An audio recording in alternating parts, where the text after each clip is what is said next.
Alrighty, so why did modern economic thought begin in 1776? Well, the answer to that question is with this man on the screen, capitalism, okay?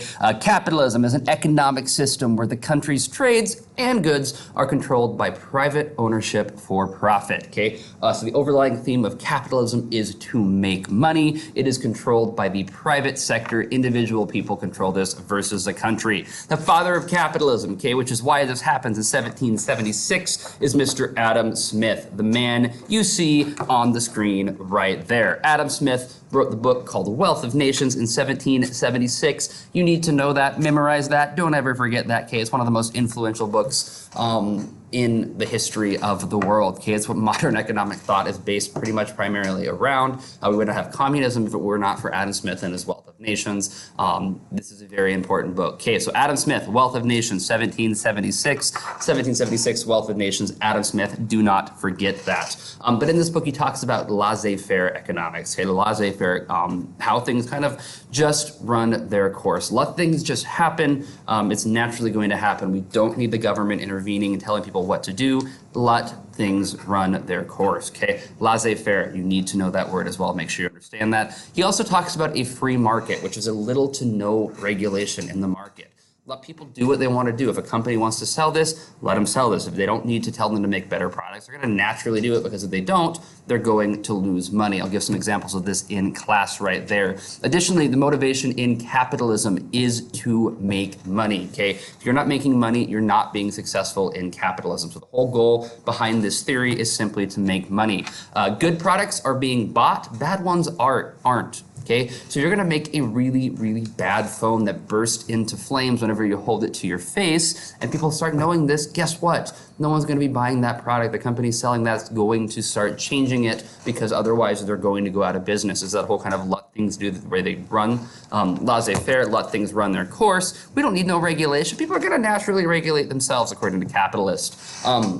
Additionally, they believe that competition is better for the consumers. If you got like 3 different companies all trying to make the same thing, they want to sell stuff, so they're going to make their product cheaper so more people will buy it. Okay, that's better for the consumer. They're going to make better products, which is better for the consumer, stuff like that. Now, the opposite of capitalism is socialism. Okay, socialism is an economic theory that advocates the means and production and distribution and exchange should be owned and regulated by the community as a whole. Okay, so everyone's going to own everything individually together, okay, versus everyone owning things individually. That is going to be important. You need to understand that with this. Socialism first arose during the Industrial Revolution in Great Britain. Okay, so we got the 1840s going on. We've got these big companies going. Workers are working very, very hard. They're not having a very good quality of life. They're not making very much money, and this is going to lead to this feeling of inequality and this feeling of we want to be equal. In socialism, everyone has the rights, so to speak. Okay, it's not just the rich. In capitalism, the rich are the ones who are going to be making the decisions of what happens, who gets what. In socialism, everyone's going to be making that decision equal. The motivation behind socialism is equality. Everyone is going to be equal. Everyone owns the same amount of stuff. Everyone shares to each their own, to what they need.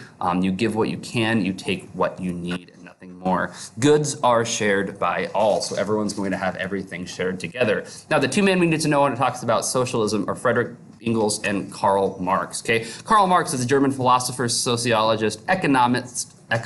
Okay, economist is not a word. An economist. Wow, I can't speak today. And a historian. Okay, so he understands philosophy. Why do people think the way they think? Sociology, how do humans interact with one another? Economist, how do you make money? And historian, okay, he's looked at past historical examples to see what's going on and why, and used this to kind of influence his decision.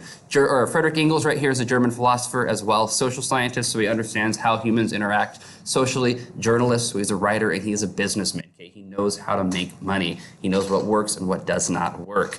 Both men are going to be living in England during the 1840s. So this is the middle of the Industrial Revolution. They see the struggles going on by the worker. They see the profit made by the business owners and the foremen, so to speak.